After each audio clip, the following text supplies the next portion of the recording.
TVT Cidades. O TVT Cidades, série especial de sabatinas com candidatos e candidatas às prefeituras das cidades da região metropolitana de São Paulo, receberia nesta segunda-feira Taka Yamauchi, candidato à prefeitura da cidade de Diadema pelo MDB. O candidato desmarcou sua participação no quadro TVT Cidades e quem perde é a população da cidade. Por esse motivo, vamos retransmitir duas participações aqui no quadro TVT Cidades. Agora vocês acompanham a candidata Sandra Kennedy, da cidade de Registro, que à época era pré-candidata. Hoje, em nossos estúdios aqui na Avenida Paulista, a Sandra Kennedy, ela que atualmente é vereadora pelo Partido dos Trabalhadores na cidade de Registro e também pré-candidata à prefeitura na cidade. Sandra Kennedy, é um prazer te receber aqui no TVT Cidade, seja bem-vinda. Obrigada, um prazerzão também estar aqui com vocês. Parabéns pelo trabalho que vocês estão fazendo. Importante dar voz para nós das cidades. Maravilha. Sandra, bem-vinda. Eu já vou começar, para quem nos escuta na Rádio Brasil Atual, para quem nos acompanha nas redes sociais, YouTube da TVT e da Rádio Brasil Atual, fala pra gente quem é a Sandra Kennedy. Uau! A gente, quando está na vida pública, normalmente a gente começa a falar sobre a vida pública, né? Eu sou Sandra, mãe de Júlia e João, avó já, sou do sul de Minas, mas fui para o Paraná, depois hoje estou na região lá do Vale do Ribeira já há bastante tempo, em Registro, e comecei minha vida pública, na verdade minha militância política no Partido dos Trabalhadores, ainda no Paraná, em Londrina. Fui aluna de pessoas como a Márcia Lopes, por exemplo, que implantou o programa Bolsa Família no Brasil todo, querido Gilberto Carvalho, enfim, época de Pastoral da Juventude, essa referência. Fui para Registro, em 1986. Uau. Você era pequeno. E é uma região fascinante, enfim. Lá estou militando, participando das lutas do povo do Vale do Ribeira. Maravilha. Um povo queridíssimo. Guaranis, indígenas, guaranis, quilombolas, caiçaras, ribeirinhos, em registro japoneses, enfim, uma diversidade cultural belíssima e ambiental também. E a Sandra é essa, cheia de sonhos, querendo mudar o mundo. Maravilha. Sandra, então conta pra gente, você já está no seu segundo mandato como vereadora, eu quero que você fale como é que está a situação política da cidade de Registro, né? Como é que vocês estão enfrentando todo esse retrocesso que o Brasil viveu nos últimos anos. A região de Registro é considerada uma das mais atrasadas no estado de São Paulo. Como é que vocês acompanharam esses anos de Temer e Bolsonaro? E como é que vocês estão vendo agora a possibilidade de uma retomada, de um crescimento, de uma inclusão maior das pessoas, não só no Brasil, mas na região de Registro, por exemplo? É uma pergunta, uma questão que nos provoca bastante, porque eu olho para aquela região, Rafael, e vejo assim, foi uma região que a gente dizia que era uma região pobre do ponto de vista econômico. Quando a gente fala atrasado, se eu pensar do ponto de vista político, sim, um desafio. Mas tem muita gente construindo luta, construindo possibilidades de mudança, tanto do ponto de vista político, como do ponto de vista da nossa economia, do nosso desenvolvimento, né? Eu talvez comece por aí. Eu vejo que, tal como o Brasil, a gente tem um retrocesso que não é só daquela região, mas um retrocesso do movimento sindical, do movimento social de forma geral. Mas temos, por exemplo, referências, e essa semana, inclusive, vai acontecer o Fórum dos Povos e Comunidades Tradicionais, pegando o Litoral Sul, parte do Litoral Norte, nosso Vale do Ribeira, que é um povo que resiste e luta, sabe? Portanto, pela posse da terra, falando do tema dos quilombos, pela sua negritude e o orgulho da raça e, portanto, de ser incluído numa sociedade tão preconceituosa, numa cidade onde nós temos mais quilombos. É difícil falar de Registro, por isso estou falando do Vale do Ribeira, porque nós somos ali uma aldeia regional. Quando eu falo em quilombo e Registro é um quilombo, quando eu falo em guaranis é uma aldeia. estão lá e têm todo o nosso apoio e participação. Mas É que primeiro Registro falando... passa a ser o polo de toda aquela região, não é isso? Então. E eu começo sempre a dizer para aquilo que nos diferencia. Então, os povos e comunidades tradicionais nos diferencia pela sua diversidade, pela sua capacidade de luta e resistência, isso que eu acho fundamental, porque o movimento dos quilombos é conhecido no Brasil inteiro, é referência. As nossas lideranças já tiveram movimentos, como na Suíça, por exemplo, falando da luta pela terra e de toda essa discussão de território. E falo também da nossa biodiversidade. A gente tem muito orgulho de ainda ter o remanescente de Mata Atlântica na região, falando, como eu disse, rapidamente sobre o recorte regional. O Registro já tem uma característica um pouquinho mais diferente, é mais urbanizada, tem uma participação importante da colônia japonesa, sempre reconhecida por mim, mas também sou alguém que sempre levanto que, além da cultura japonesa reconhecida, apoiada durante os meus governos, também há outros povos que precisam ter visibilidade, que precisam ter lugar de fala e que precisam ser incluídos, né, na agenda cultural e do patrimônio histórico da nossa cidade, que é cortada pelo rio Ribeira, que é um rio belíssimo. Então, nós estamos, claro, no momento de enfrentamento das forças políticas tradicionais, das forças políticas de direita, que se travestem muito para entender o cenário em Registro. A gente tem a extrema-direita acomodada em duas candidaturas, duas pré-candidaturas, uma pelo Partido Novo, que é o bolsonarismo que a gente costuma mais chamar, e eles gostam de ser chamados assim, bolsonarismo raiz, né? Tem a pré-candidatura do atual prefeito, apoiado pelo ex-presidente genocida, que não preciso falar o nome, e tem a candidatura de um ex-prefeito, ex-deputado, que teve uma derrota política muito forte, que volta agora, 20 anos depois, para a cidade, Samuel Moreira, dizendo ser o novo, mas ele traz dentro do seu arranjo político-eleitoral toda a direita com ele também, inclusive a extrema-direita muito bem acomodada e confortável sobre esta ampla coligação, sabe? E nós estamos enfrentando essa disputa com muita disposição, porque o campo progressista precisa ter voz, porque o campo progressista levanta a voz da maioria. Por isso. Sandra, você já é vereadora atual na cidade, no segundo mandato já como vereadora, mulher, e agora você é pré-candidata a prefeita na cidade de Registro. Olhando de forma mais macro, nesses 8 anos à frente do parlamento como vereadora, o que te fez pensar algo mais, de querer se colocar à disposição da população de Registro como pré-candidata a prefeita na cidade?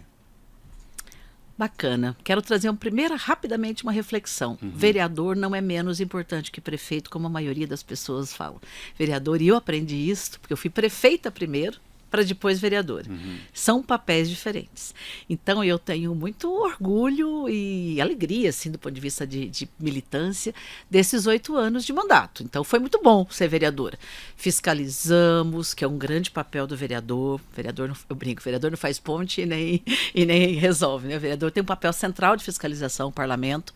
Por exemplo, conseguimos levar a Polícia Federal para lá, para uma investigação seríssima de desvio de recursos de um ex-prefeito apoiado pelo ex-deputado Samuel Moreira, que responde hoje por crime de corrupção, formação de quadrilha, enfim, fora a fiscalização imensa de várias outras coisas, que é a questão central que o Brasil inteiro enfrenta, a comercialização da saúde, as OS, essas empresas, mas também do ponto de vista daquilo que a gente conseguiu implantar, né, como vereadora, desde passe livre para pessoa com deficiência, a parada segura, nós mulheres podemos parar no ônibus depois de 9 horas da noite, onde nós nos sentimos seguras. Enfim, se eu tivesse tempo, eu ia dizer para você de vários projetos que a gente fez como vereadora também, o papel de legislar, mas sem dúvida o principal papel é de fiscalizar. Eu sempre fui Em alguns momentos um pouquinho diferente, para não ser injusta com os meus colegas que foram me acompanhar, mas na grande maioria das vezes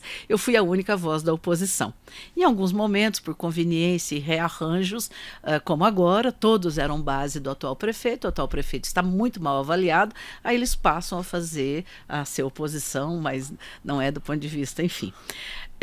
Então me levou, muito bem, mas a pergunta central que você me fez, o que me levou? Me levou a decisão de ser pré-candidata a prefeita, de voltar a cuidar da nossa gente. Sabe quando o povo é excluído da agenda de governo? Quando a maioria, né? Quem é a maioria? O trabalhador, o que sabe o que quer pagar um boleto, é quem rala num ônibus, é aquele que precisa de ter expectativa e perspectiva de trabalho. O jovem não é incluído. Então, isso me motivou, porque eu fui prefeita há 12 anos atrás, né? Começamos a fazer um trabalho, e fizemos, que transformou a realidade de registro. Se depois tiver tempo, falo um pouquinho sobre isso. E é um pouco aquela ideia de retomar, dar continuidade, olhando para o passado. Isso me motiva muito. Saber que pode fazer diferente, que tem recursos e deve ser feito diferente, e acabar com a sangria dos recursos públicos que o atual prefeito está permitindo através de um grupo político, que é o grupo que de fato manda na prefeitura.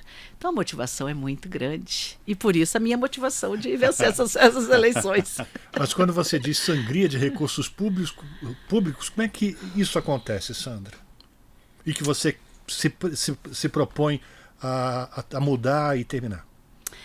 Pois é, nunca a gente tem recurso suficiente para fazer tudo, mas mesmo que tivesse, o recurso público é o recurso de todos, que é arrecadado através dos impostos, e em registro hoje eu não tenho outra palavra, é uma sangria, porque você tem através dos contratos terceirizados, suspeitas, investigações. Eu fui relatora de uma SEI, Comissão Especial de Inquérito, que levantou, não sou aqui juíza, portanto não estou afirmando, mas levantou uma série de irregularidades a serem investigadas, não é?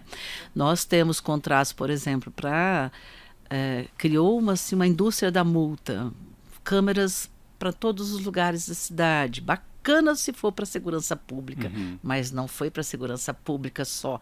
Ela acabou gerando uma série de multas que estamos investigando, até que estamos na seguinte avaliação, de forma irregular, a forma como a multa é gerada, e um contrato de 3.200.000, numa cidade que não tem transporte público para a população, que não tem uniforme para as crianças.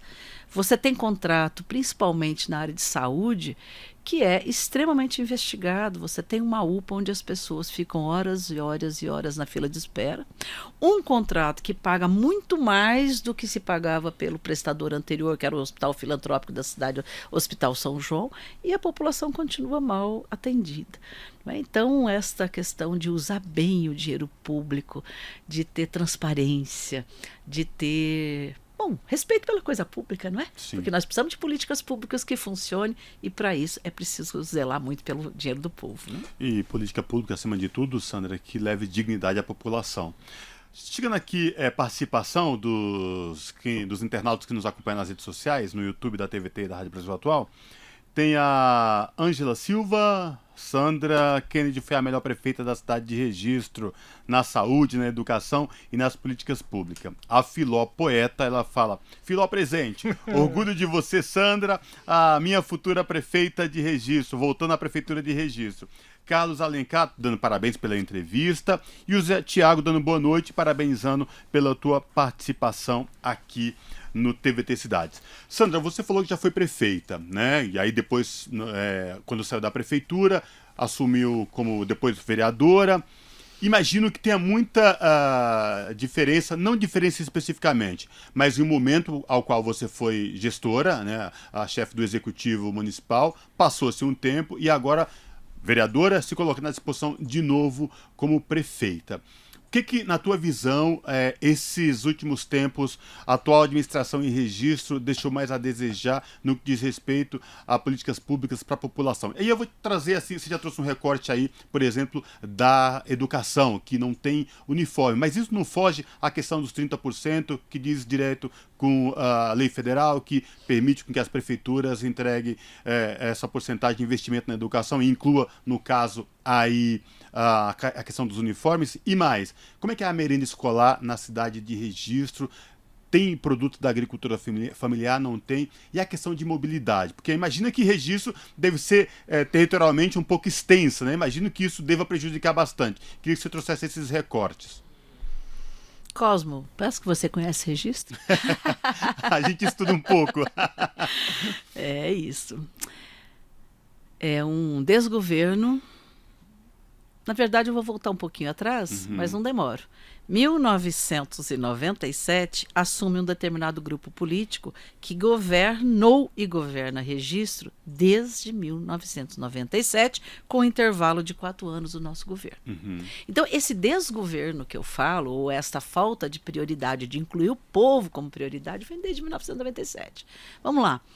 O que nós precisamos, e eu começo por aí porque foi possível fazer? Descobrir a potencialidade econômica da região e gerar emprego e renda, desenvolvimento econômico. O prefeito não pode ser um zelador da cidade só. Se o prefeito for só o zelador da cidade, ele está cuidando da cidade sem pensar naqueles que precisam de serviços públicos. Né? Não, eu preciso de pensar em políticas públicas, eu preciso pensar em crescimento econômico. Então, nós criamos uma lei municipal de isenção tributária, muito à frente, há 12 anos atrás, que permitiu levarmos para lá o primeiro centro de distribuição do Boticário, gerando 500 empregos.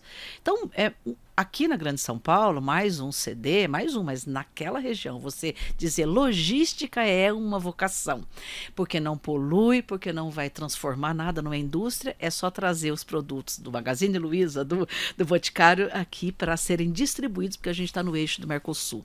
Ora bem, veja bem, então não cresceu, e o Boticário era para ser a primeira, vamos dizer assim, o cartão de visitas para que outras indústrias outras empresas fossem no mesmo caminho, mas ninguém se movimentou para ir atrás. E a gente criou, pensando no desenvolvimento econômico, e por isso que eu falo da vontade de voltar, e vamos voltar, porque nós criamos a base, que foi levar escolas, cursos profissionalizantes e boas escolas. Lá está o Senai. Vim aqui na Fiesp, aqui na frente, discutir aqui com o Paulo Scaff e dizer, se vocês falam que o Vale do Ribeira é subdesenvolvido, como diziam, vocês têm obrigação de fazer essa região se transformar, e começa por escolas, boas escolas. Então, SESI e Senai, consegui conversar, e que carinho, que saudade do Dr. Danilo, do SESC, levar o SESC para lá, levar o SENAC para lá. Então, quando eu falo SENAC, falo SENAI e o Instituto Federal, nós estamos falando de formação de mão de obra, de qualidade e educação que me permita chegar de novo aqui na Fiesp e dizer, vão estabelecer-se, levar investimentos para lá, porque nós temos boas escolas formando gente. Mas, então, o primeiro eixo é esse do desenvolvimento, geração de emprego e renda, que a gente não quer mais ver nossos jovens indo, principalmente para o Sul, atrás de empregos, muitas vezes subempregos e mal pagos. A gente precisa se desenvolver e tem uma vocação imensa no turismo, tem uma vocação imensa em várias outras potencialidades de economia solidária. Vou dar um pequeno exemplo. Se a gente começa a comprar, eu vou implantar isso, o uniforme escolar da própria cidade, se você abre a licitação, é a empresa daqui que vai ganhar, por exemplo. Se eu compro através de um cartão da própria cidade, são as costureiras que vão da cidade que vão fornecer o uniforme, e isso gera uns 5, 6 milhões na cidade, só falando uma pequena proposta. A outra questão, e ela é a primeira do ponto de vista do que a população sente, é o caos na saúde. É preciso recuperar isso e é possível. A minha vida profissional é por aí, sou especialista em saúde coletiva, trabalhei no Ministério da Saúde coordenando vários programas no governo Lula e governo Dilma, com o ministro Padilha, queridíssimo, e o querido ministro também Arthur Quioro. e isto seja a minha especialização acadêmica, como a minha vida prática, minha exercício de gestão no Ministério da Saúde me dá muita segurança que é possível recuperar a saúde, e qualquer pesquisa hoje em registro aponta a saúde como principal problema. Falta de vaga em creche, eu tinha 500 vagas quando eu assumi a prefeitura, deixamos com 1.100 e hoje tem de novo 300 pessoas, crianças na creche, o déficit é preciso e vamos enfrentar isso com medidas muito criativas que eu estou olhando aqui, eu não tenho tempo de detalhar, mas é isso, em mobilidade, quando você vai no Votupoca, no Capinzal, 2 bairros rurais da minha cidade, e vejo o jovem falando, parabéns, prefeita, você, às vezes me chamam de prefeita ainda, a senhora trouxe o Senai, mas eu não consigo estudar, porque eu não tenho ônibus da área rural para ir.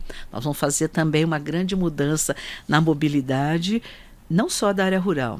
Quem está me acompanhando de registro sabe, é o caos que está o transporte público em registro, não por culpa da empresa, mas por culpa da gestão, por culpa da prefeitura, que não estabelece os horários necessários e qualidade para que a gente possa ter mobilidade, não é? A questão do esporte me provoca e me motiva muito, da cultura, enfim. Nós precisamos voltar com que a população de registro, e vamos voltar a ter orgulho de morar em registro, e vamos trabalhar juntos. Sandra, para fazer tudo isso é preciso alocar os recursos. Você pretende reativar o orçamento participativo, em que as pessoas participam efetivamente de como esse dinheiro vai ser gasto?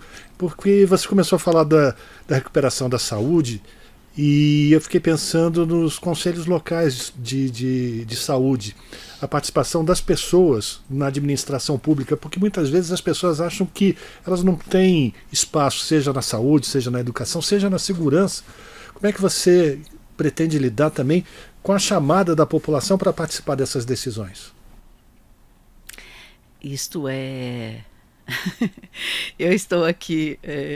conversando com as 2 pessoas que conheci agora e parecem que a gente se conhece há muito tempo, porque são pautas que para nós do campo progressista são muito caras, e se você me pergunta o que você não fez no seu governo, que você se arrepende, coisa assim, eu não tive condições, por conta de quadros de equipe mesmo, para implantar o orçamento participativo lá.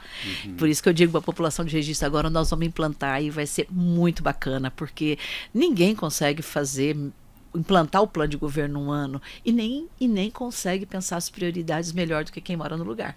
Então, o orçamento participativo, priorizar o que é mais importante do primeiro, segundo, terceiro ano e dar transparência para as decisões do gasto do recurso é fundamental, nós vamos implantar isso. E eu tenho, por conta de ter vivido isso, uma certeza, não é expectativa, é certeza mesmo, de quantos projetos nós vamos poder implantar com recursos do governo federal. Nunca na história desse país, vou plagiar nosso presidente, alguém construiu tantas moradias populares. E eu não fiz isso só porque sou mulher, tinhosa, corro atrás. Porque a gente tinha um programa e voltamos a ter vigoroso de habitação, que é o Minha Casa Minha Vida. Estamos no 2º ano do governo Lula e o atual prefeito não mandou um projeto, não ofereceu um terreno para construir casa para a população. E aluguel caríssimo na cidade.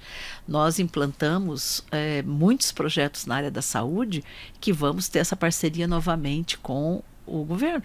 Tem o CAPS na área de saúde mental, precisamos habilitar, enfim, tem várias ações. Então, do recurso que é nosso, orçamento participativo, e buscar recursos fora os municípios de médio porte como nós, dependemos muito do governo do estado e do governo federal, e eu tenho certeza que o governo do estado, óbvio, tem que ser republicano e tratar todos iguais, vamos ter espaço também.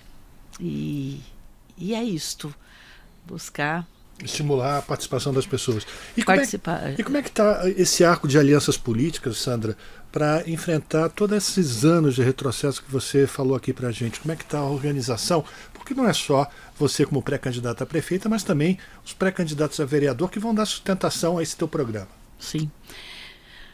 Nós estamos com uma com uma coligação bastante orgânica, porque uma coisa é você ter um time grande, mas que existem até campanhas individuais para vereador, nem todo mundo, mas não, nosso time é um time muito orgânico, muito unido, muito coeso do ponto de vista ideológico. Estamos com o PV, o PCdoB e o PT na nossa federação, a Federação Rede e PSOL, com pessoas muito interessantes também contribuindo nesse projeto, e eu chamo de segundo círculo, ou segunda roda, que são as lideranças que, embora não sejam candidatos a vereadores e a vereadoras, sabe a urgência de mudar o time que manda na cidade. Então, aparentemente, 2 federações, mas isso vai dar conta de vencer? Vai porque a segunda roda é potente, o segundo círculo, que são essas lideranças de bairro, enfim, de diferentes segmentos que se agregam à nossa pré-candidatura e nos dará esse fôlego, porque, como eu disse, dependente se chama João, José ou Maria, é o mesmo grupo político, e esse mesmo grupo político mostrou que não respondeu à altura do povo de Registro. Nós continuamos acanhados numa cidade sem perspectivas. Em determinado tempo teve mais infraestrutura. É verdade, tem um pouco mais de asfalto lá, não sei quando, porque houve uma época em que, enfim, uma coisa muito pontual, uma venda da Comgás, um financiamento importante para os municípios naquela época, conseguiram alguma infraestrutura. Fora disso, você não tem absolutamente nada. Pelo contrário, levar um presídio para lá, que é um grande problema para nós, segurança pública, porque com isso você sobrecarrega a área de segurança propriamente, porque você fica com os policiais envolvidos, você sobrecarrega a área da saúde, e foi isso que o governo do estado, o governo Dória, acho que foi, encaminhou para lá. Projetos e propostas, N, sabe? Vale do Futuro, N projetos, mas absolutamente não sai do lugar. Então, a nossa coligação é as 2 federações. E, sobretudo, quando levam projetos inexequíveis, né, que não tem capacidade nenhuma de colocar em prática. Sandra, chegando mais participações aqui com a gente, o Ronaldo Ribeiro te parabeniza, o Luiz Cláudio Fazenda dá boa noite, olha só, de Passo Fundo, Rio Grande do Sul. Nossa solidariedade aos nossos irmãos e irmãs do Rio Grande do Sul, companheiros e companheiras, trabalhadores e trabalhadoras, nossa solidariedade, enfim, força Rio Grande do Sul, na torcida pelo o Estado seja reerguido e com ajuda, com repasse do governo federal que vem acontecendo. A gente acredita muito que o Rio Grande do Sul vai se reerguer. O Reinaldo Messias Soares dando boa noite, te parabenizando aqui. Anderlon Neves, sou de Jequiá. Tenho acompanhado essa luta da Sandra e é muito bacana essa luta dessa guerreira. E tem mais. O Yoshinori, ele fala: Sandra, esperança retomada de políticas públicas sérias e voltadas àqueles que mais precisam de serviços públicos. E aí também tem o Marco Andrade, que dá boa noite e te parabeniza aqui pela participação aqui no TVT Cidades. Para ganhar fôlego, eu vou só mandar um abraço para o Ronaldo Ribeiro, que é meu companheiro de vida, de luta e de vida, e em nome dele cumprimentar todos que vieram e que estão nos acompanhando. Puxa vida, primeira medida tem que ser saúde, as pessoas estão morrendo. Quero vir aqui para São Paulo imediatamente, conversar com o governador ou com o secretário de saúde para dizer por que os recursos enviados pelo presidente Lula não estão sendo executados. Nosso presidente lançou um programa para enfrentar as filas que existem em todo lugar, para especialista, para um exame, para uma cirurgia ou para uma consulta, e a nossa região gastou 40% do recurso e o povo nas filas esperando 2 anos por um neurologista, 1 ano por um cardiologista e por aí vai. É cuidar da saúde em primeiro lugar. É claro que aí vai tudo. O TVT Cidade, série especial de sabatinas com candidatos e candidatas às prefeituras das cidades da região metropolitana de São Paulo, deveria receber nesta segunda-feira o Taka Yamauchi, que é candidato à prefeitura de Diadema pelo MDB. Lamentavelmente, o candidato desmarcou a sua participação no programa e quem perde são os eleitores da cidade. Em seu lugar, vamos reapresentar agora a participação de Nilton Lima Neto, da cidade de São Carlos, que na época era pré-candidato. Hoje, aqui em nossos estúdios, direto da Avenida Paulista, o professor Nilton Lima Neto, ele que é ex-reitor da Universidade Federal de São Carlos, foi prefeito lá na cidade, deputado federal também, e que agora retoma suas atividades políticas, se colocando à disposição como pré-candidato à Prefeitura de São Carlos. Professor Nilton Lima, prazer recebê-lo aqui no TVT Cidade. Seja bem-vindo. Prazer é todo meu. Cosmo, Rafa, internautas, ouvintes. Uma boa noite a todos, estou à disposição para debater algo que é tão fundamental para o Brasil hoje, que são as eleições municipais de outubro. Perfeito. Professor, antes da gente entrar nessa questão especificamente das eleições municipais, vamos falar um pouco da sua trajetória na cidade de São Carlos. Professor, foi reitor da universidade, uma das melhores universidades federais deste país, e também foi chefe do executivo na cidade. Fala um pouco para a gente da sua trajetória lá em São Carlos. Eu me formei aqui em São Paulo, na USP, nasci na capital. Me formei em 75, em 76, no final de 76 fui para São Carlos, e de lá para cá, para a Universidade Federal, e de lá para cá eu estou com essa vida quase 50 anos na cidade. Meus filhos foram todos 5 filhos criados na cidade de São Carlos. E eu tive uma primeira atividade profissional como professor. Fomos lá montar o departamento de engenharia química com um conjunto de profissionais. Depois fui na carreira acadêmica, fazendo mestrado, doutorado, me doutorei pela USP. Formamos criamos cursos muito importantes. Acabei sendo eleito vice-reitor da UFSCar, depois reitor da Universidade Federal. E quando, para minha surpresa, em 98, o diretório estadual e o presidente nacional, o presidente Lula, chegaram à conclusão, junto com a Marta Suplicy, que foi a candidata a governadora, de que eu deveria compor a chapa com ela como candidata a vice-governadora. Foi uma primeira experiência, digamos assim, política eleitoral. Quase me tornei, na minha primeira experiência, vice-governador de São Paulo, porque a Marta foi muito bem. Sim. Ficamos em terceiro lugar, a 0,04% em 98 dos votos, em relação ao Mário Covas, cujo vice era o Geraldo Alckmin. O primeiro colocado no primeiro turno foi Paulo Maluf, e quase nós fomos para o segundo turno, e certamente a Marta ganharia, porque estava um processo de ascensão extraordinário naquele momento, e havia um enfrentamento importante com o conservadorismo representado pela candidatura do Maluf. E aí, por pouco, acabamos perdendo, mas apoiamos o Mário Covas e Geraldo Alckmin. Eu liguei para o Geraldo Alckmin como candidato a vice-governador para contar para ele a decisão que havíamos tomado no diretório estadual do PT do nosso estado, e a Marta, por óbvio, fez a mesma coisa com o Mário Covas, e ajudamos, o PT ajudou muito naquela oportunidade a mantermos um governo social-democrata no estado de São Paulo, com Mário Covas governador. Depois de lá, 2 anos depois, a Marta concorreu na capital e ganhou. Eu concorri em São Carlos e ganhei meu primeiro mandato, depois renovado, e depois também um ex-reitor da UFSCar, Oswaldo Barba, que nos sucedeu na UFSCar. Ele acabou fazendo o terceiro mandato nosso na cidade. Foi um ciclo de 12 anos, 2001 a 2012, de muito progresso, de muito destaque, de experiências inovadoras, democráticas com a população, muitos investimentos. A população sempre dizia para nós: mudar a cara da cidade. Vocês mudaram a cara da cidade, e mudamos mesmo. Foram muitos empreendimentos importantes. São Carlos acabou ficando entre as 20 melhores cidades do Brasil em vários rankings.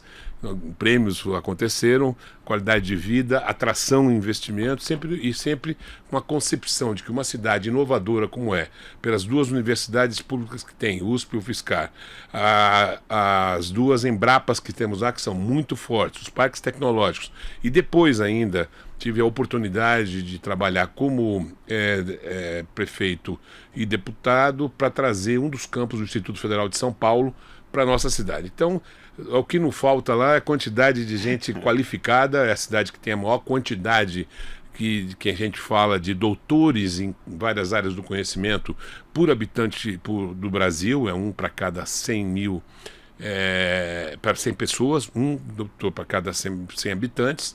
E é a cidade hoje que bate recorde de startups em várias áreas. Nós temos um padrão internacional que se rivaliza com Israel, que é um país que mais tem startups no planeta. Então, nós somos uma cidade muito, do ponto de vista tecnológico, científico, muito forte, que gera quadros muito importantes para o desenvolvimento da cidade, do estado e do país, sem dúvida nenhuma. Agora, professor, o senhor lembrou, o senhor foi eleito pela primeira vez em 2002, e a situação do Brasil, de alguma maneira, lembra o que acontece hoje. em 2002, quando o presidente... 2001, na verdade, eu fui ali em 2000. Sim, sim. Eu fiquei 2 anos Exato, aí no final do exato, governo Fernando Henrique, aí Exato. o Lula assumiu em 2003. O senhor tem razão, desculpa. Não, só Mas pra coisa. é verdade, sim. Mas, de qualquer maneira, o presidente Lula é eleito em 2002, só tem 2 anos, os 2 primeiros anos com o Fernando Henrique, os dois finais com o Lula. E nessa época havia muita preocupação com as crises econômicas, falta de dinheiro e tudo mais. A mesma coisa está acontecendo agora, depois do fracasso das gestões tanto de Temer, do golpista Temer, como do Inominável. O senhor acredita que agora em 2022, 2024, perdão, colocando seu nome de novo para, enfim, o escrutínio da população de São Carlos, no caso de ser eleito, o senhor acha que é possível recuperar o sucesso das eleições lá de 2001? Eu acho que sim, porque nós estamos com um ambiente de desenvolvimento econômico que está aos olhos vistos. Esse final de semana foi publicado, e vocês deram esse valor, esse dado, que a renda média per capita das pessoas no Brasil cresceu 11,5%. Quer dizer, nós estamos hoje com maior renda para as pessoas, fruto dos projetos do Desenrola. Hoje melhorou ainda, porque foi apresentado o projeto Acredita pelo presidente Lula, porque tanto o Desenrola Brasil, melhor dizendo, Desenrola Brasil, que é para dar crédito, renegociar as dívidas das pessoas, é agora para os empreendedores individuais, lançado hoje pelo Lula, e mais os micro e pequenos empreendedores, para arrumarem a sua situação, terem crédito para produzir e com isso desenvolver ainda mais. O Brasil teve 3% de crescimento no ano passado, também não acontecia isso há algum tempo, está previsto mais para o ano 2024, então nós estamos com um conjunto de ações de melhoria da massa salarial, do poder de compra do brasileiro, o salário mínimo aumentando acima do valor da inflação, que não acontecia também há muito tempo. Os indicadores que nós temos econômicos são nos trazem bastante esperança. E eu tenho certeza, agora com o programa de Nova Indústria Brasil, da podemos chamar assim, reindustrialização brasileira, pautada na sustentabilidade, pautada na inclusão social, o Brasil liderando no mundo essa posição. Eu acho que é um ambiente muito próspero para fazer prosperar também os municípios brasileiros. Eu estou muito feliz por causa disso. Quando nós assumimos, lá em 2002, a situação do Brasil, de fato, pós-Fernando Henrique, não era das melhores. O Lula fez um movimento que levou o Brasil até a posição 6ª, 7ª posição do PIB, da riqueza no mundial, e nós já estamos chegando de volta, porque até o governo passado nós tínhamos caído para 12º lugar na riqueza mundial e já estamos hoje chegando na 8ª posição. Então, o Brasil tem total condição de voltar a ser uma 6ª maior riqueza do mundo, com distribuição de renda, que é o que é mais importante. Então, para as cidades, a gente vai ter uma parceria muito boa. Aqui tem uma informação que eu acho importante que o ouvinte, o internauta saiba, é que todo o volume de impostos que são arrecadados nas 3 esferas de governo, municipal, estadual e a União, quando você soma tudo, a União fica com 55% dos recursos. Os municípios estão hoje na faixa dos 24%, os estados com essa diferença, 20 e poucos por cento. Quer dizer, os municípios não têm recursos suficientes para fazer grandes investimentos. E tem aumentado bastante, digamos assim, as responsabilidades para os municípios na saúde, já era na educação, mas também, e sobretudo, segurança pública, que não é uma obrigação constitucional dos prefeitos, mas a população que mora na cidade quer providências que precisam ser tomadas para a diminuição do grau de insegurança que existe de fato na sociedade de uma maneira geral, no Brasil e no mundo. E nós, portanto, temos que fazer, para poder fazer São Carlos nesse novo ciclo agora, voltar a ser uma cidade que assuma posições no ranking de qualidade de vida.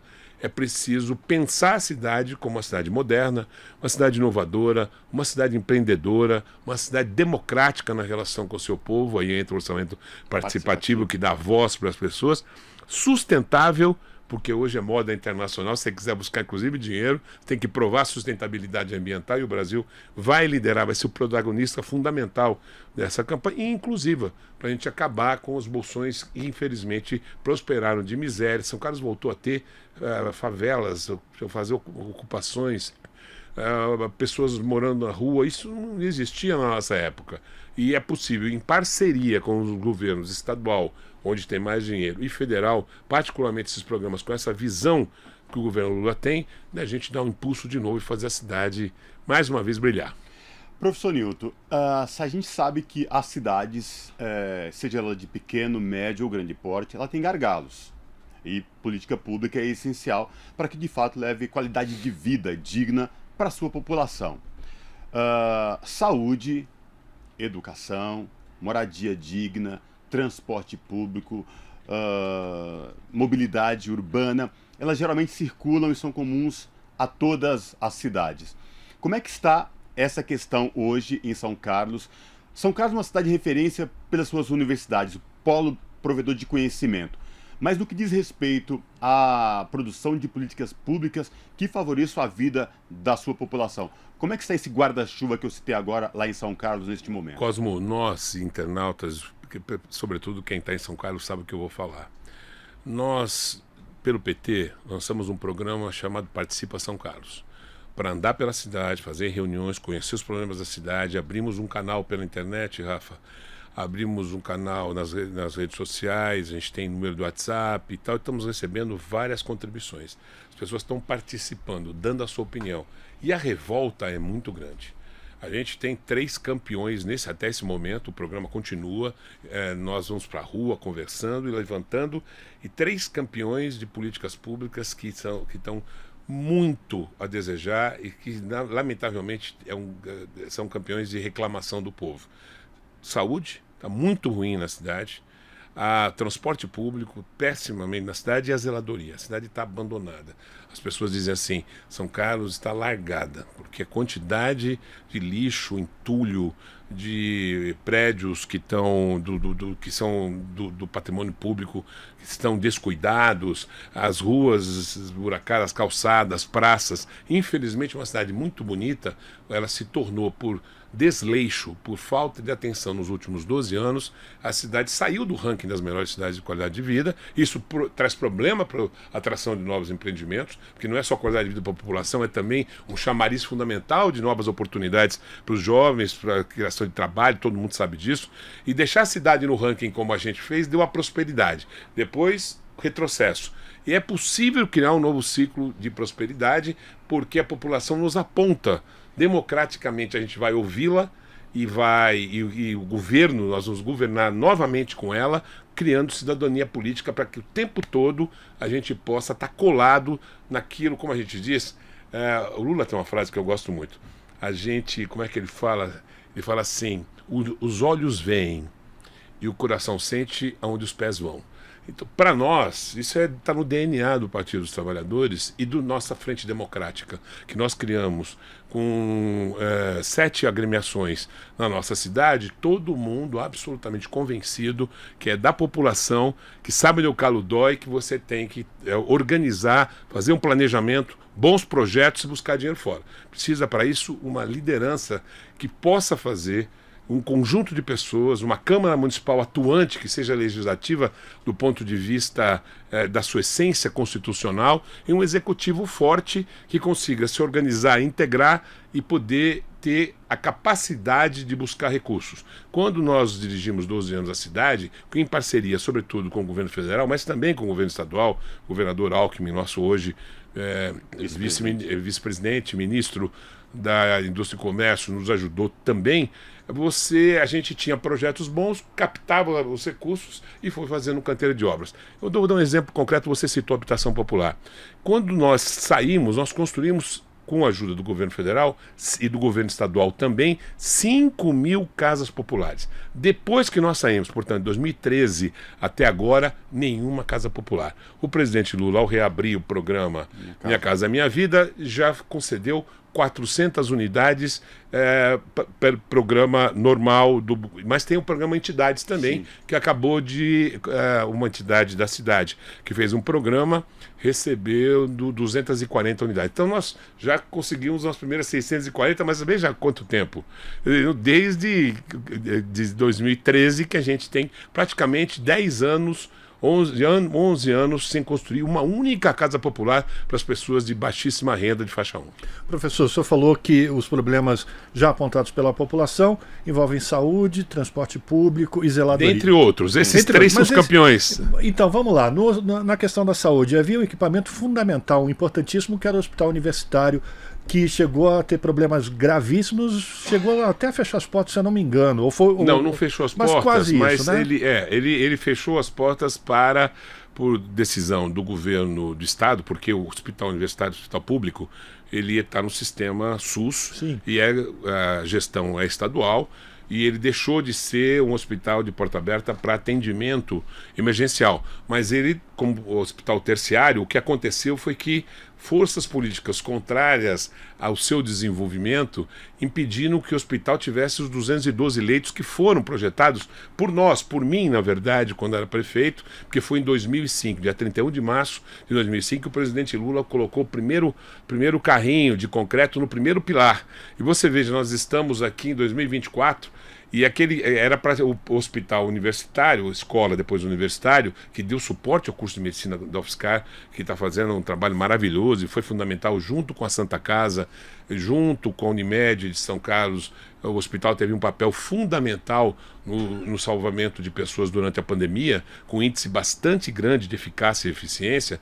O nosso hospital ficou parado com 60 leitos, e aí o projeto é 212. Para nossa felicidade, o presidente Lula, no PAC, no ano passado, já determinou para a universidade, para a reitoria da Universidade Federal e para o hospital que é ligado ao Ministério da Educação, porque ele é um hospital de formação de gente, além de 100% SUS, de altíssima qualidade, a fazer a licitação, 24 milhões de reais, que vão completar o segundo e terceiro andares. Vamos, 2025 para 26, o Hospital Universitário da UFSCar vai estar no miolo do estado de São Paulo, na região central do estado. Não, fazer uma baita referência, porque 100% SUS vai receber gente de todos os lugares que o sistema SUS vai determinar pela coordenação do governo do estado, na regional Araraquara, e nós vamos receber uma série de pessoas que serão tratadas com o que tem de mais desenvolvido na medicina, com uma retaguarda de cursos de saúde espetacular, fisioterapia, enfermagem, dentre outros, além da medicina,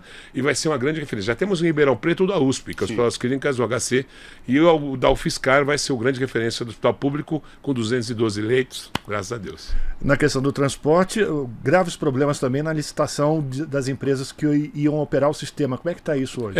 Continua uma situação de...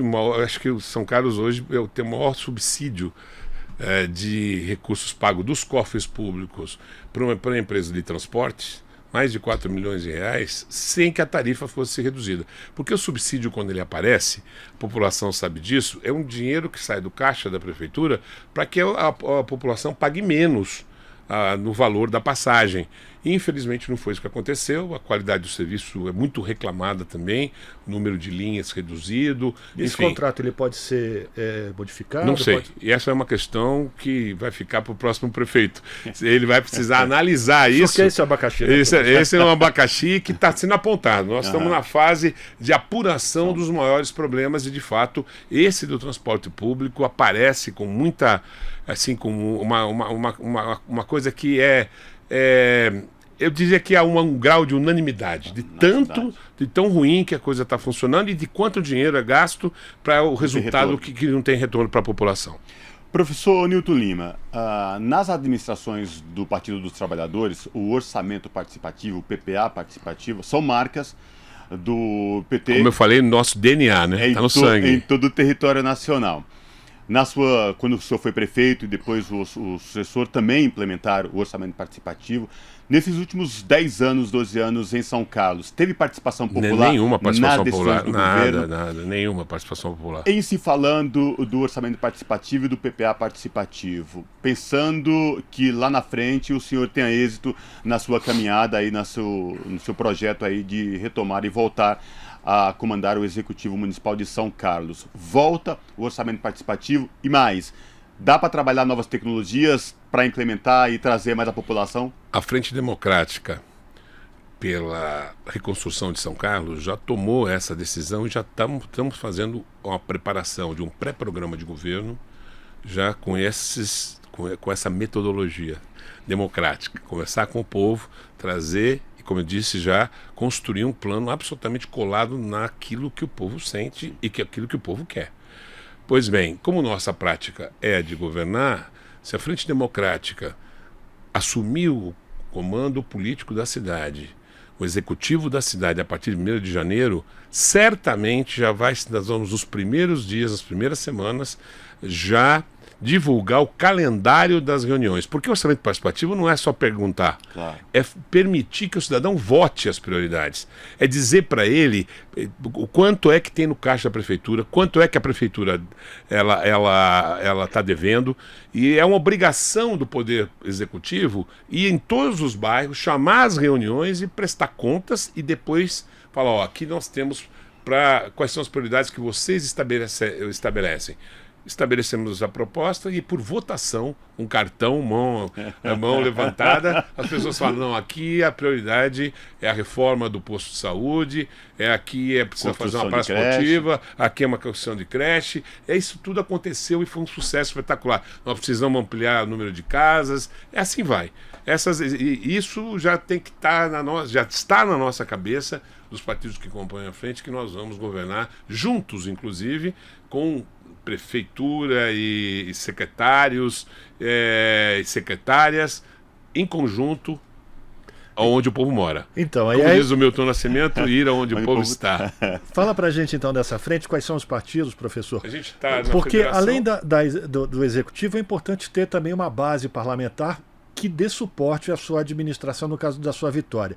Se o senhor for eleito, o seu secretariado, o senhor vai ter a preocupação de também fazer ele paritário, a participação das mulheres no executivo também vai acontecer? Esse é um sonho e tem que ser uma diretriz. Espero eu e como sou um homem de fé, rezo muito para que os partidos que vão participar junto conosco, que dividir a responsabilidade de governar numa eventual vitória nossa, eles possam trazer, e certamente tem, quadros femininos muito importantes. A paridade de gênero, eu particularmente quero perseguir. Muitas vezes raça também? A participação da raça também. Isso já era assim, já foi assim, e tem que ser, certamente, é uma bandeira fundamental nossa. Mas os partidos que compõem a nossa, até aqui, que estão juntos na Frente Democrática e que podem vir a crescer até as convenções de meados de julho, a partir de meados de julho, são os da Federação, por óbvio, o PT, PCdoB e o PV, o PSB, Partido Socialista Brasileiro, o PSD, que faz parte também, o Social Democrata, da nossa coligação, e o PSOL. Até aqui nós temos esses partidos. Por isso tem um forte apoio do Cidadania, da cidade. O Cidadania, ele está casado com o PSDB numa federação que foi criada há 2 anos atrás para as eleições majoritárias. Como a gente sabe, todos sabem, é importante todos os internautas e ouvintes saberem, aquilo que foi decidido da criação de federações há 2 anos atrás vai até a próxima eleição presidencial, passando por essa municipal. Então a gente não sabe como é que vai ficar ainda a situação do Cidadania com o PSDB, para que lado vai ficar. Existem outros partidos ainda que eventualmente poderão compor. Neste momento, é esse conjunto de agremiações que nos dão orgulho e alegria de pensarem a cidade democraticamente para reconstruí-la. Professor Newton, o senhor já administrou São Carlos, já tem experiência no Legislativo Federal, foi deputado federal. Eu fui presidente da Comissão de Educação e Cultura da Câmara. Sabe quando? Quando fizemos o Plano Nacional de Educação. Eu me orgulho demais disso. Muito importante. Também carreira acadêmica, professor, reitor de uma das melhores e maiores universidades federais desse país. Poderia estar tranquilo em casa, enfim. O que levou o Newton a pensar e se colocar mais uma vez à disposição da população de São Carlos? Eu diria que foi algo que, de um lado, estimulado pelas pessoas da cidade, porque graças a Deus a gente anda com a cabeça erguida. E andando pela cidade havia um apelo muito grande para que eu colocasse o meu nome à disposição no pleito desse ano. De um lado. De outro lado, um dever de consciência. Toda a minha vida profissional, como professor universitário, toda a minha vida política sindical, depois partidária, eleitoral, eu devo à cidade de São Carlos. Ela me adotou, eu a adotei, e eu estava com drama de consciência, percebendo que a cidade está esfarelando. A cidade entrou num processo de retrocesso e que não é sem volta. Se nós tivermos um governo sério, honesto, que tenha planejamento, que tenha força, que tenha liderança, que se organize, faça bons projetos, vai buscar recursos, o potencial da cidade de São Carlos, Rafa, Cosmos, internautas e ouvintes, é extraordinário, já aprovado. E a gente vai ter capacidade com isso de desenvolver a economia de novo. Só o fato do hospital sair em 2 anos de 60 para 212 leitos, isso vai trazer todo um desenvolvimento econômico no entorno da cidade, que já vai dar uma alavanca muito grande. Fora os empreendimentos que a gente tem que fazer. Tem que fazer um parque industrial novo. A cidade não tem espaço para convidar. Várias indústrias estão se instalando no entorno da cidade de São Carlos, porque não tem espaço. Parou. O governo municipal deu as costas para esse problema. A cidade nunca teve dengue, mas tem tanto mato que hoje os parâmetros de dengue, a gente fazia mutirão Cidade Limpa, eu coordenava como prefeito, depois o Oswaldo Barba fez também, a gente ia com os secretários, e a população sabe estar me ouvindo, todo sábado de manhã com as frentes de trabalho, para dar exemplo de que tem que limpar, não pode deixar água parada, e assim vai. Infelizmente isso acabou.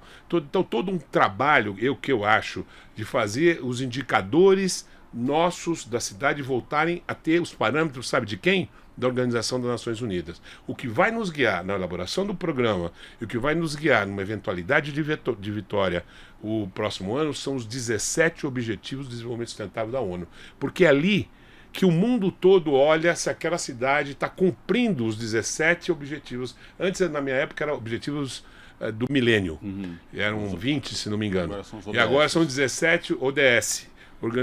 Objetivo de Desenvolvimento Sustentável. E eles dão parâmetros. E a nota que São Carlos está é uma nota média. Para uma cidade que tem o potencial que tem, a gente vai subir, tem que subir a régua e buscar os melhores indicadores. Quando você busca os melhores indicadores de desenvolvimento social, de desenvolvimento sustentável, a cidade passa a ser, de novo, uma cidade cobiçada para novas oportunidades de emprego, de renda, de desenvolvimento, de estudo, e eu tenho certeza que com potencial, já mostramos que é possível fazer isso, e o potencial da cidade só nos faz fazer isso com muito entusiasmo. Professor Nilton, só temos mais 2 minutos. Puxa o senhor vida, falou da importância da tecnologia, o FISCAR, o USP. O senhor vai também investir, o senhor vai dar todo o apoio para startups, tecnologia que possam ajudar no desenvolvimento de tecnologias limpas, por exemplo, em São Carlos? Não só isso, como isso de alguma maneira já tem, mas estimular, criar um parque temático com esta direção, que já está na nossa cabeça, e criar um eixo de cidade inteligente. A cidade de São José dos Campos, no Vale do Paraíba, é a primeira cidade a receber o selo ISO mundial de cidade inteligente. A cidade inteligente não é aquela que tem inteligência em alguns núcleos, aí nós temos de sobra. Ela é inteligente quando ela dialoga e leva a tecnologia, leva o Wi-Fi, para a população, para os serviços da população. E a população de São Carlos não tem nada digitalizado. Tem que criar uma secretaria de gestão, eu diria assim, digital, de governo digital. O governo do presidente Lula tem. E a gente tem que fazer parceria com o Ministério da Gestão e Inovação do governo federal, que oferecem plataformas que não estão sendo usadas na minha cidade, por exemplo. Com a participação do professor Nilton Lima, a gente encerra mais um TVT Cidades, faz parte do nosso Jornal Brasil Atual, prometendo voltar amanhã a partir das 5 da tarde com mais uma edição do nosso noticiário e às 18 horas mais uma edição também do TVT Cidades. A você que nos acompanhou até agora, um ótimo final de segunda-feira e a gente volta amanhã. Lembrando que aqui na mesa a gente teve a participação de Fábio Balbini, lá na TVT, no Twitter da TVT, o Adilson Freitas, o Guilherme Dias, a produção da Larissa Borer. Na apresentação, Cosmo Silva e eu, Rafael Garcia. A você, forte abraço, amanhã novo encontro. Até lá. Tchau.